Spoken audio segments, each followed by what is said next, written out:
Figile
ngiyakhetha unyazi lwezulu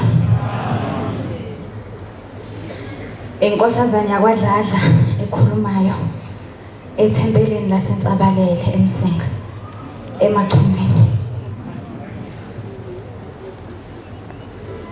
malongikhetha unyazi lwezulu langa limbe kwabe kunomame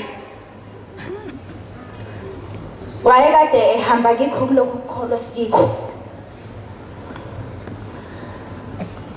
ubeke esethola abantwana wazithola insizwa zakhe nentombi konke ubeke naye sebadlulisela kulokhu kukholwa abatshengisa ukuthi la ekhaya ke nami ngafunda kwabazali bami ukuthi khanjwa kanje nangu uNkulunkulu la kangakhona nani ke batabami benginesifiso sokuthi nani nimlandele ngenzeka ukube angikamboni ukuthi unguNkulunkulu kodwa ngizombona umama ke wayekade ehamba kahle eyigcina yonke iminyalo umgidi uyahamba isabathu uyaligcina isimayo uyasihamba ubese ehlatshwa ukugula thema igula kwagcina kumnqoba uNkulunkulu akasikhumbule njengoba singabantwana nje abazali bethu sibalalele senze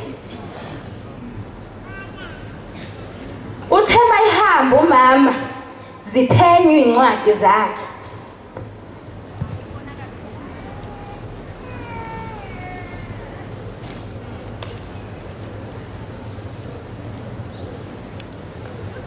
bhekwa ukuthi inzalo yakhe akayishile emhlabeni yenzani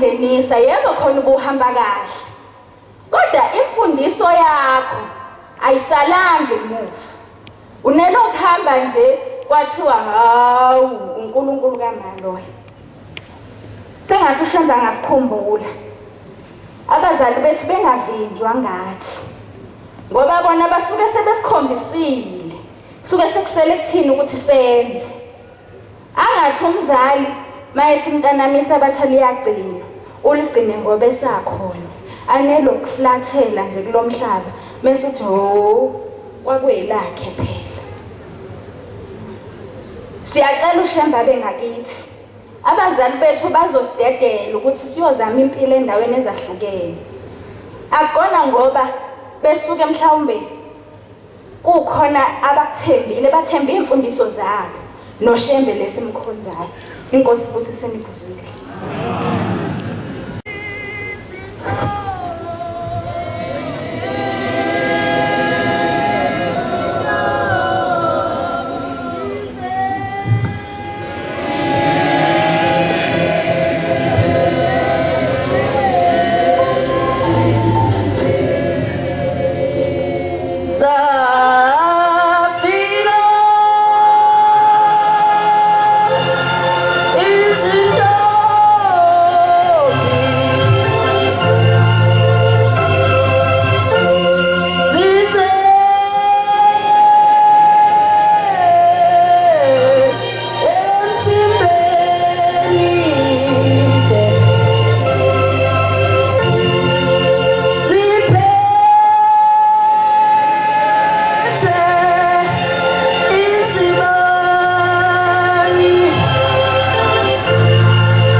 Ngiyayikhetha inkosi yakithi ebuhleni bamaNazaretha.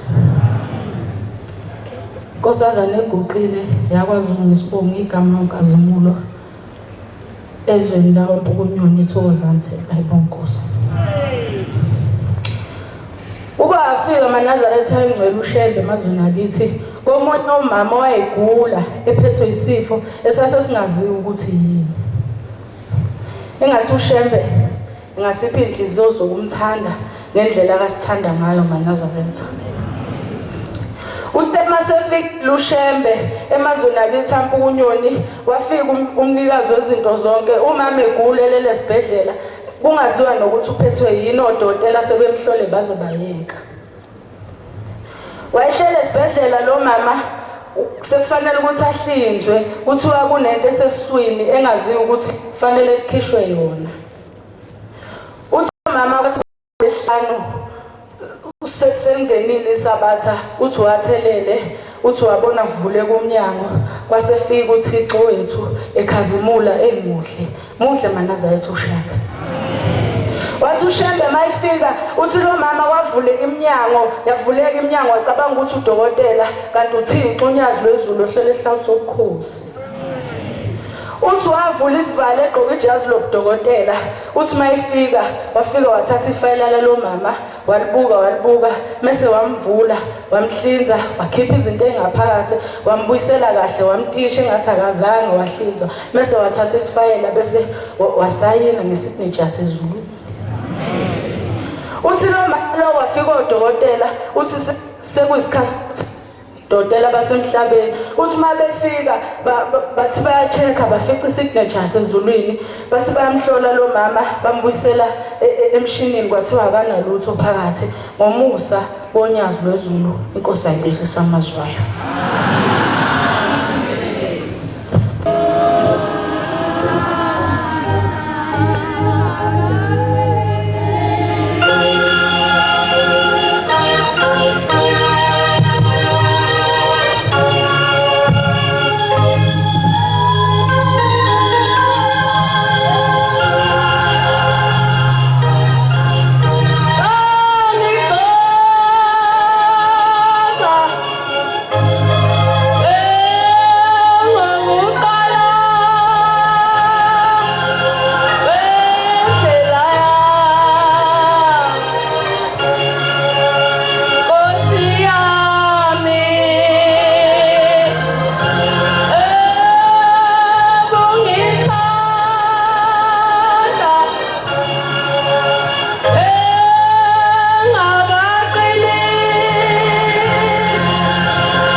phezulu.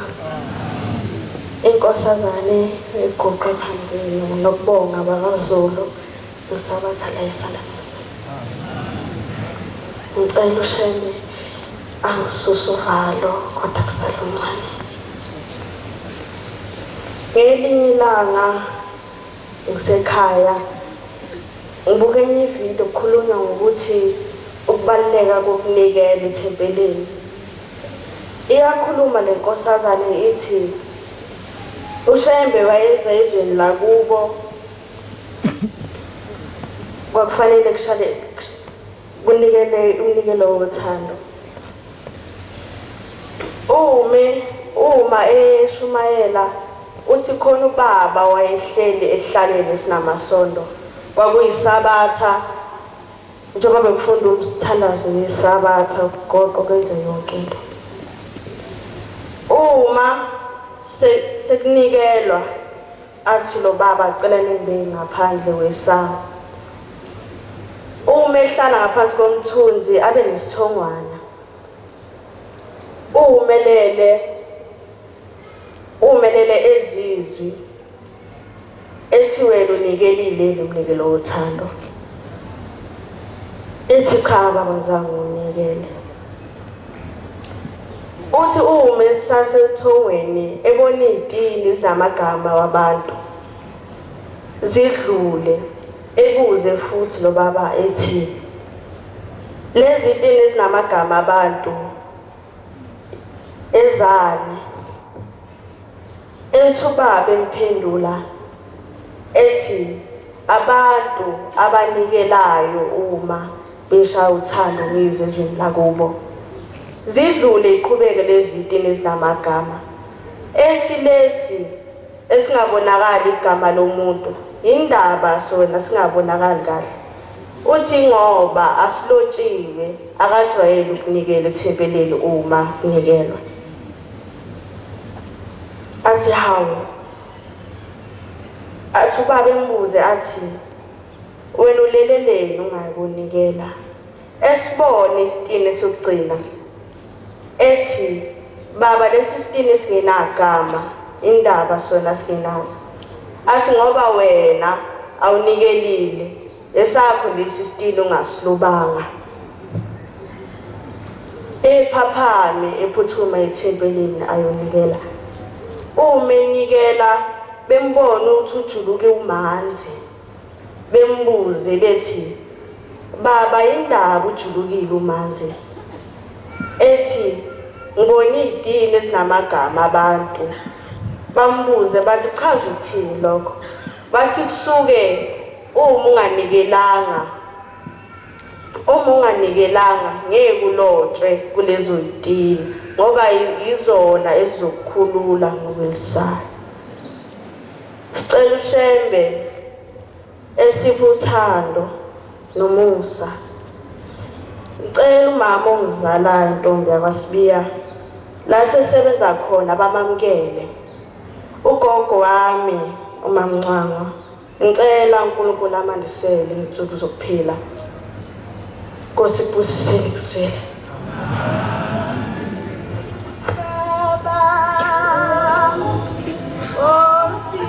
Baba ngiya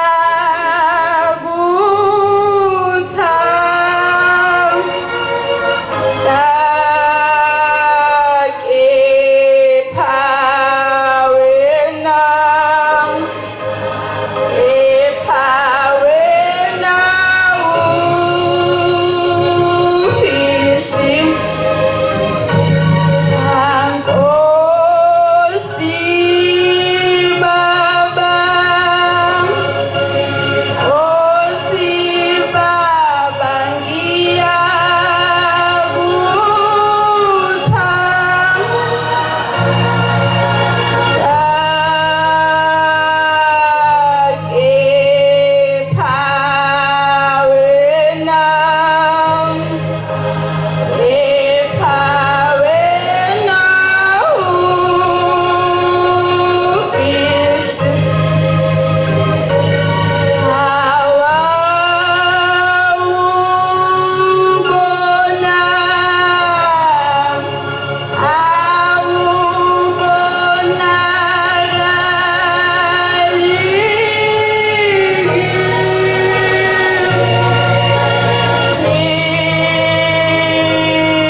Ngikhetha inkosi enkulu yasePhakemeni.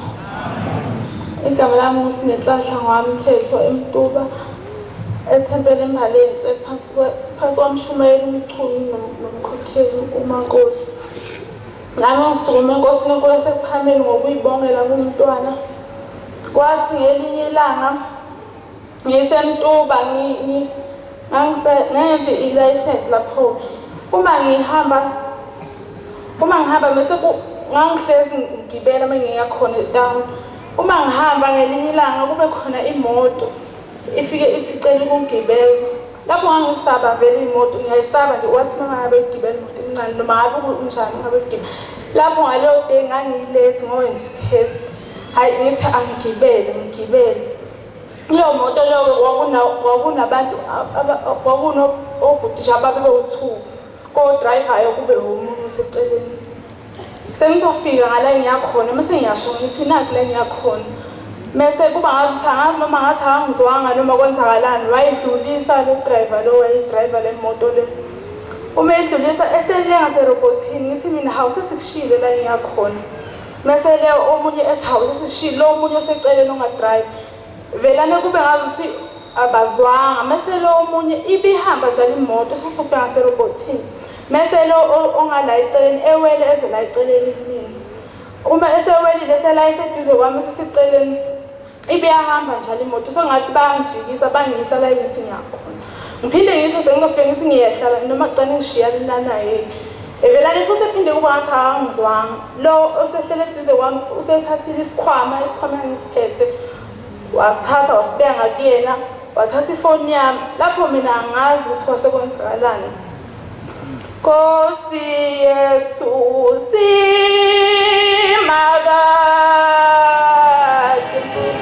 awena ulithemba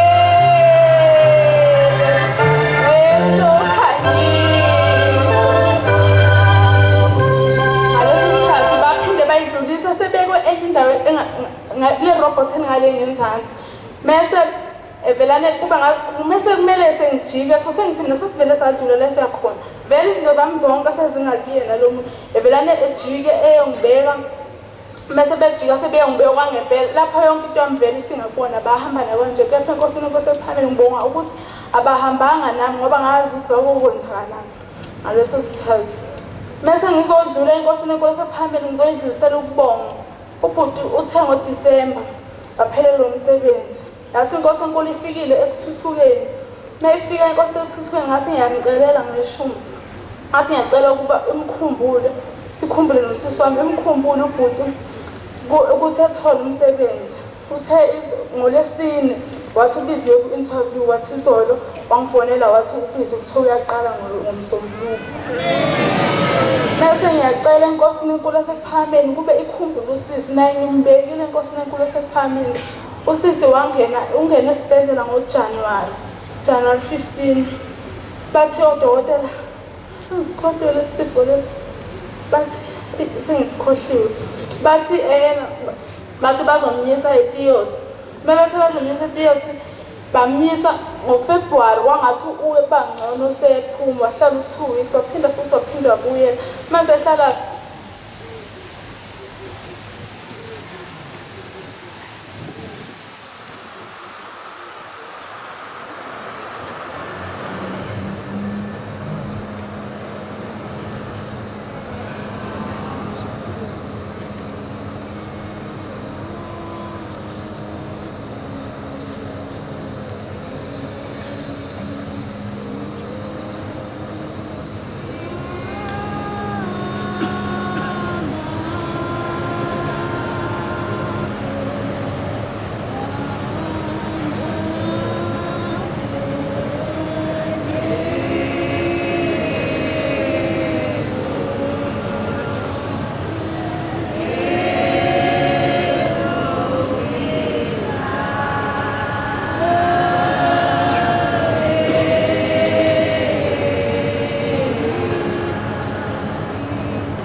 Nazaretha ingcwele.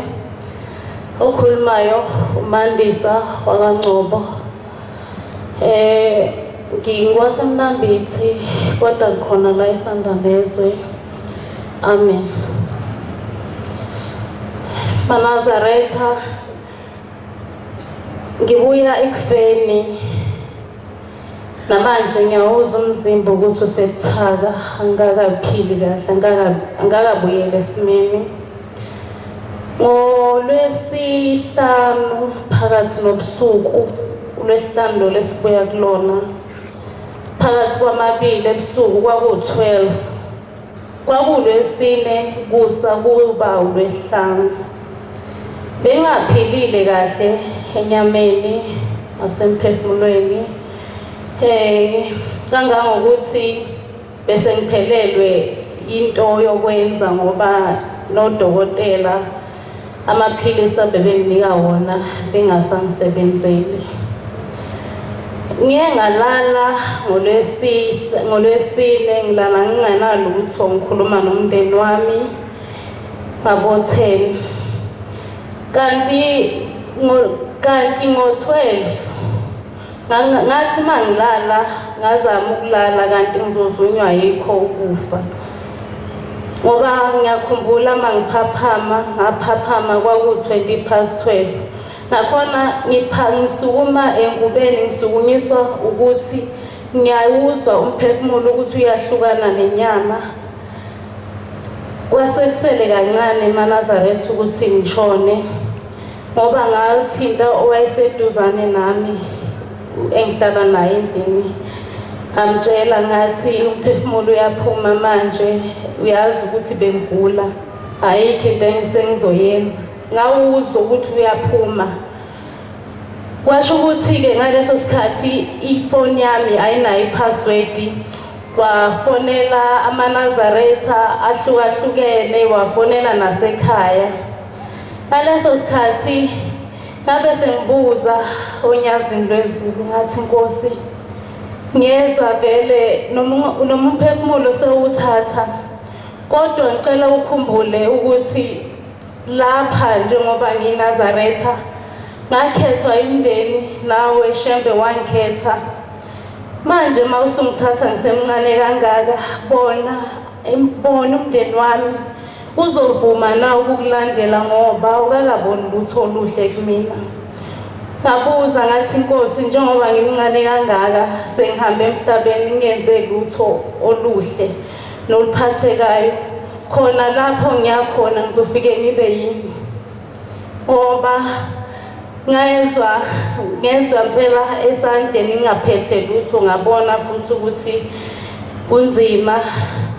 Into engikhumbulayo ngabona ngaphaphama ekseni mabeshe ekseni bathi ngangikhuluma izinto eziningi angenza izinto ezingekho right kubo lobo busuku lobo bafonelwa abantu bathandaza nemndeni nami ngizobonga khona lokhu ukuthi ngigcine sengisinda namanje ngiyawuzwa umzimba emsebenzini angaze ngize ngiye lokho ngagula nasesikoleni bengakayi abazi lutho nje kodwa ngiyabonga ke uNkulunkulu engikhumbulile ukuthi ngiphinde ngibuye ngizosonta.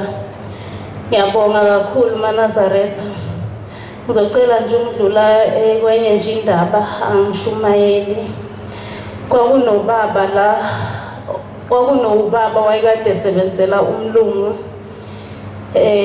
wayesebenza kakhulu engadini shukuthi umlungu lo wayekade emsebenzela nelinye ilanga wahamba wacabanga ukuthi kumele ahaye phesheya wasetshela isebenzi sakhe eJardini wathi ngizohamba kodwa angazi ukuthi ngizohamba nini ngakho ke ngizocela ukuthi la ebaleni ngikushiye nawo wonke umsebenzi wathi ilanga lokuhamba angilazi kodwa ngizohamba khona ngephesheya ngizocela ukuthi uphathele umuzi wami kahle lokhu engiyothola ukwenza ngiyokupha khona. Mawukuthi ngiyokuthola ukulendlu yami lenkulu uklina yona, wathi leyo ndlu yonke kuzoba eyakho. Mangithola usesefeni semali uklina phakathi, yonke leyo mali kuyoba eyakho yonke. Mangithola usengadini, ingadi leyo kuyoba eyakho yonke. Wathi ngizohamba, mase ngihamba ke kodwa ngizokwazisa. Ngempela umlungu wathi esezohamba wasibiza isisebenzi sakhe sendoda, wathi ke sengiyahamba manje njengoba ngihamba ngikushiya nawo umuzi wami, ngicela ukuthi ungiphathele wona kahle. Ngempela uthe sehambile, wayesethi ungakhohlwa inyoni yami nayo ucela ukuthi uboyinakekela. Wabe sehamba ke umlungu washiya amazwi kule ndoda eyisebenzi sakhe la ekhaya. Indoda le isadidekile yabamba yayeka yangena endlini, yathi kodwa umlungu uthini kimi, yahamba yobamba isipho semali, yathuka yase isikhathi slow siyahamba, umlungu akashongo ukuthi uzobuya nini.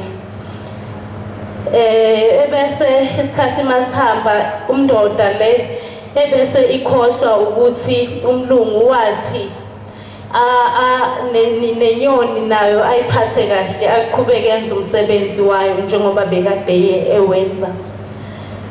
Sihamba isikhathi indoda ikline yenze nje umsebenzi ngendlela efanele. Uthe umlungu esebuya wabuya engashongo.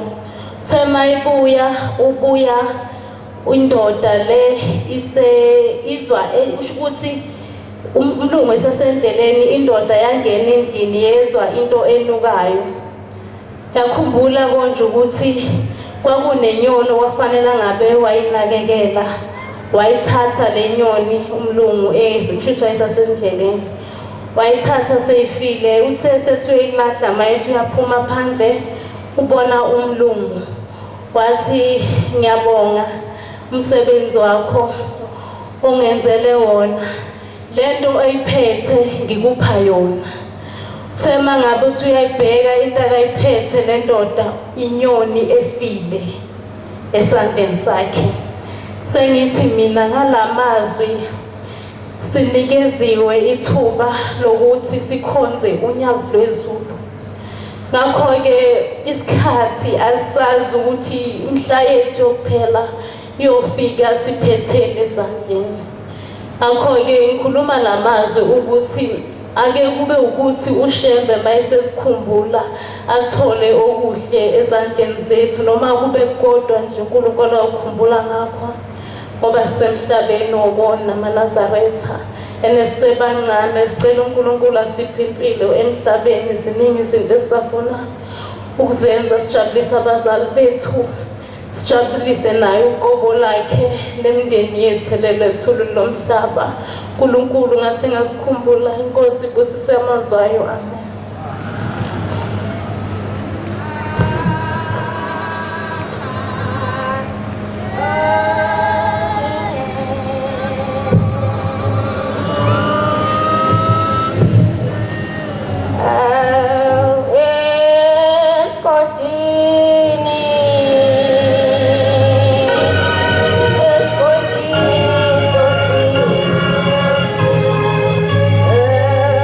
Oh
Nazaretha sizokhuluma ngesakuzwayo nesakubonayo. MaNazaretha ngiyinkosazane ezalelwe ekhaya la ngingasontwa khona. Ngiyinkosazane ngedwa egcekeni. Egcekeni lasekhaya kwaba ney'nkinga zokuthi uma kumele ngiye ku-25 kuyinkinga ngoba uma unalento yokuthi intombazane iyaphuma ekhaya ebusuku yolala angaziwa khona ibuye ekuseni yini yani leyo. Akuzukwenzeka lokho la kwami. Kube buhlungu kumina bangcwele ukuthi isifungo namuhla ngiyi-25 uma kuyisabatha ngifike ngiye esabatheni ngesonto ngiphinde ngiye esontweni ngisonta kabili kahle kahle ngoba kunalento yokuthi umama ekhaya emaweseli ngiLinazaretha ngedwa ngesabatha ngesabatheni ngesonto ngiyeweseli njalo. Kwathi ngenye imini kwaku-2018 MaNazaretha, kwathi ngenye imini bahlasela ukugula uma waye esibhedlela waphinde ukuya ekhaya kwaba umuntu olala embhedeni ojuluka bemanzi nte. Ngiye esikoleni ngibuye. Kwathi ngelinye ilanga uma wayesebenza ekhaya wathi anoke nithandaze phela nani into yasesontweni leli mhlawumbe uzosinda. Ngiyibuze ngithi ngangathandazela abantu kanjalo. Hayi ngiba lento ukuthi unantuka la ekhaya bahlale beshawa abantu ngayo bevuka ekuguleni. Ngithi yazini awuthi-ke ngigqoke MaNazaretha angazi ngenzani kodwa nje ngizogqoka ngoba le ngubo engiyembetheyo akuyona yokudlala. Akuyona ingubo yokuthi hayi ngibozile mina kumnandi ayikho ngibonayo namanje ayikho ngibonayo kodwa iyamvusa umuntu ekufeni MaNazaretha. Ngigqoka uMnazaretha wami ngidonsa udadewethu omncane ngithi uzobamba ngapha ngibambe ngapha. Silokhu simshayile umama simshayile futhi kwakuyinto ehlekisayo nje kuyona futhi silokhu simshaya umama simshaya ethule nje embedeni. Ase sibambe nathi ngapha nangapha sathi umoya wakho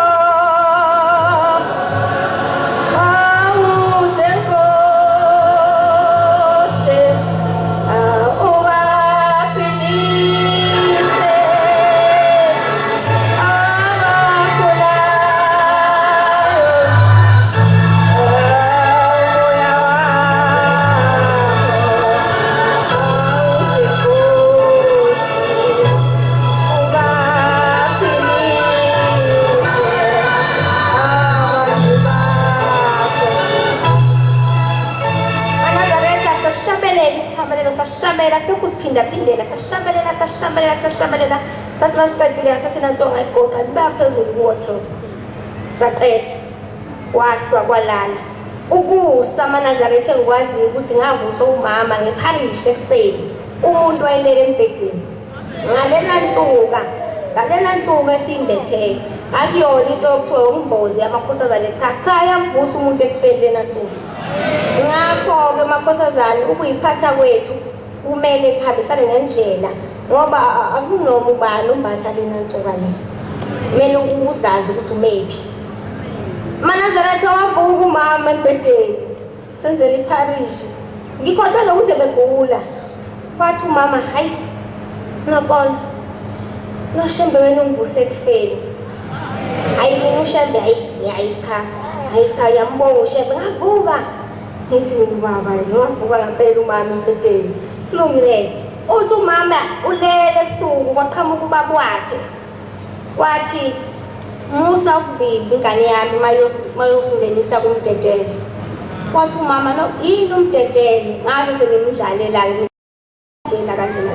MaNazaretha nanamuhla umhla ka-1 January waziwa umama ethi noxoxa awuyini kanti longenisa umdedele kulokhu. Ngithi hayi imali ayikathi hayi thatha uhambe uyongenisa kwathiwa phela ngakuvimbi. Ngalokho uNkulunkulu wami ngiyacela ukuthi ushembe azangene umama naye ngenye imini azohlala nomama kanje ngoba ushembe wamvusa ekufeni amazi ukuthi ushembe uthixo ngaso sonke isikhathi.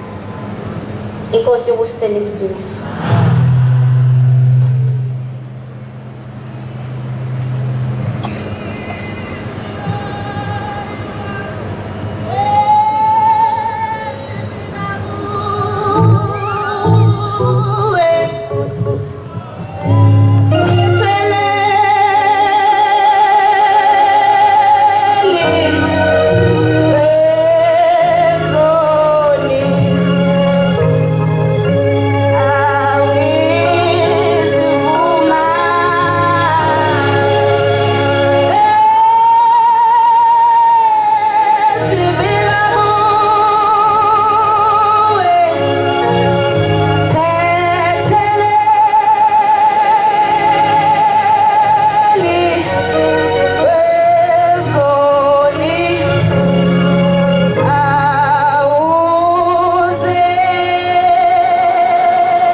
Nazaretha, siyabonga ithuba esesiphiwe lokuba siphakame.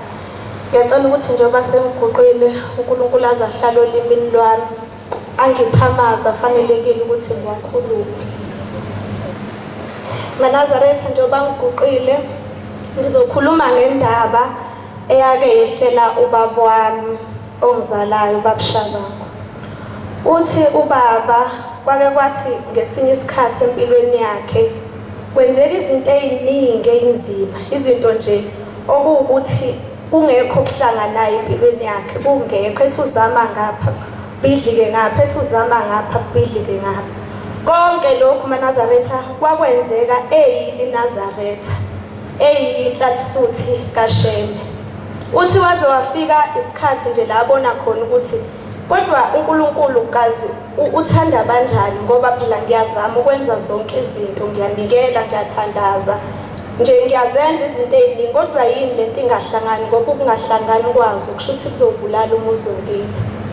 Uthi wayesefikelwa ukusola esola uShembe, kanti ngelinye ilanga uzothola ithuba lokuthi aye emhlanganweni. Ethi usesemhlanganweni bese ebona ithuba lokuyonikela enkosini uThingo. Uthi wathi esekulayini inkosi uThingo yasiyamqhweba, yathi inhlansuthi wena yamkhomba. Esekulayini engakafiki ngisho enkosini uThingo, yathi inkosi uThingo inhlansuthi yehlisa ulaka, uNkulunkulu akathethiswa noma ngathiwa kunjani. Lokho Nazaretha wayekusho ubaba engakakhulumi naye, kusho ukuthi wayefunda inhliziyo yakhe ukuthi ithini. Wayese eyamtshela ukuthi ngisho ngathiwa kunjani yehlisa ulaka, uNkulunkulu akathethiswa. Uthi ubaba wathi mayefika enkosini uThingo, wafika vele nomoya wakhe sewehlile, konke sekukuhle, wabika nje, wamnikeza isibusiso okuwukuthi izinto ayekhala ngazo kwahamba iminyaka zalunga. Ngakho-ke Nazaretha, ngale ndaba lena ngikhuluma kakhulu ngathi mhlambe thina iy'ngane ey'ncane, ngoba angeke ngikwazi ukukhuluma ngabantu abadala, ukuthi mhlambe nathi ziyenzeka ifike izimo empilweni ey'nzima, ezinzima ungazi ukuthi mhlambe uzokwenze njani. Okwesinye isikhathi uthi kodwa ngiyathandaza, ngiyakwenza konke, kodwa uShembe akangiphenduli kulezi zinto engiyifisayo. Kukho konke lokho Nazaretha, uShembe uNkulunkulu ukhona. Kunencwadi eJeremiah 29:11 ethi ngokuba mina ngiyayazi imicabango engiyicabangayo ngani, kusho uJehova, imicabango yokuhle kungeyokubi, nginike ithemba nesikhathi esizayo.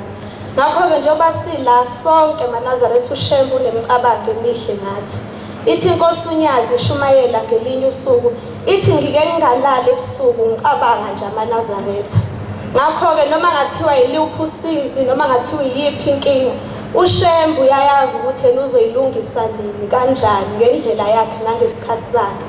Iphinde futhi ithi inkosi ngonyaka ophelile ngesikhathi sisekwandeni, ithi ngizocela ubaba mkhulu ilanga, mkhulu inyanga yezulu, baba uThingo, baniphe zonke izibusiso ngabanye ngabanye, umuntu nomuntu athole isibusiso esilingene yena, ngoba izibusiso ayilingani. Siyacela ukuthi njengoba sikhula uNkulunkulu asiphe ukuqonda izibusiso ezilingene thina, ukuze noma eyikhipha singaboni ngathi thina ezethu incane ezabanye inkulu, ukuze sizogwema lamazwi mhlambe athi hayi uShembe uyakhetha. Okuwukuthi njengoba sikhula nje singabantwana, asiphe ukuthi siyiqonde ukuthi thina sobani, asiphe ukuqonda futhi nezinto esidalelwe zona nezibusiso zethu, ukuze uShembe Nazaretha, uShembe uyayikhipha izibusiso. Kuwukuthi mhlambe thina sifuna ezinkulu noma eziseceleni, bese siyakhohlwa ukuthi asifani singabantu. Njengoba eshilo nayo inkosi yathi aniphe izibusiso ezilingene nina, ngoba izibusiso ayilingani. Singaboni mangabe busisa abanye sithi ubathanda kakhulu, thina akasithandi kakhulu. Ngakho-ke sicela ukuthi uNkulunkulu azasikhumbule, asiphe ukukholwa, abe nathi ngaso sonke isikhathi. Inkosi ibusiseni ebusweni.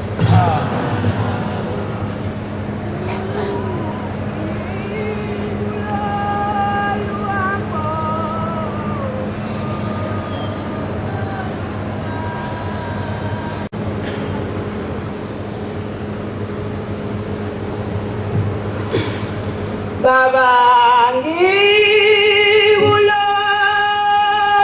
uhambo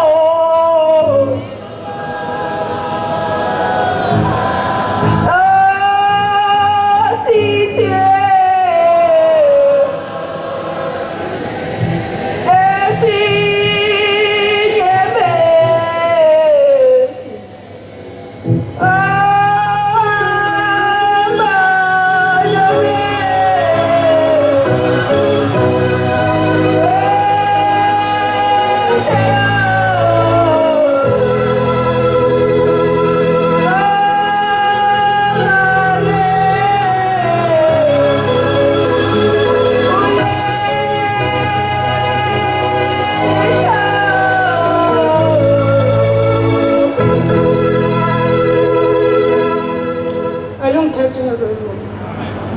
Inkosazana eguqile yanongoma osuthu kwaButhelezi ngaphansi komshumayeli Buthelezi nomkhokheli uMaSibila. Ngizobonga nami uShembe angivusile. Inyama sahlangene nomphefumulo ngizodlula emazwini amancane. Kuthiwa ngenkosazana eyayithi yayilele. Kuthiwa le nkosazana engaphuthi esifungweni sa-25 yayingaphuthi kunesabatha neminikelo yonke ayifuneka yayinikela. Kuthiwa le nkosazana yathi ilele ngelinye ilanga yezwa izinto ey'khalayo ezehla phezulu. Kuthiwa ibe iseyizwa izwi libuza lithiwa izwa na into ekhalayo. Kuthiwa yasiphendula yathi yebo baba ngiyezwa. Yathi kuyini? Wathi ngizwa sengathi zipikile zehlela phansi. Kuthiwa wasephendula omdala wayinsuku wathi akusizi ipikile, kodwa imali ebawunikela ngayo iyabuyiswa emazulwini, ngoba wena le mali bowunikela ngayo bekuyimali odayisa ngayo umzimba. Ngakho-ke maNazaretha nani makhosazana ngiyacela ukuba uNkulunkulu uShembe yasilezulu luseluse njalo singamakhosazana singahambi izindlela ezingalungile. Inkosi kusise emzini. Ulandelwa yisizwe sizwe ufikile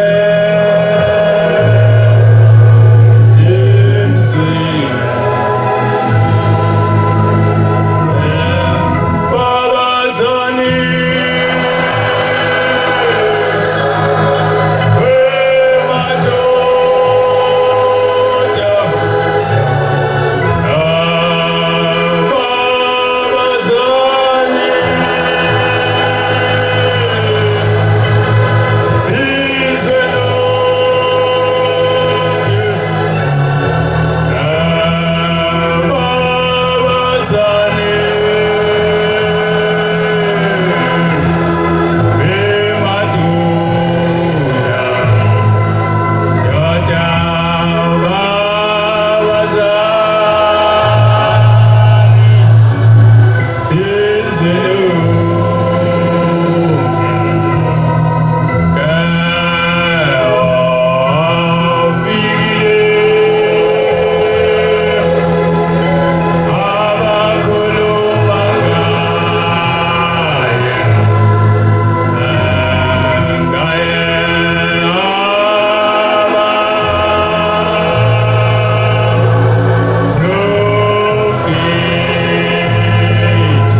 Masibonga.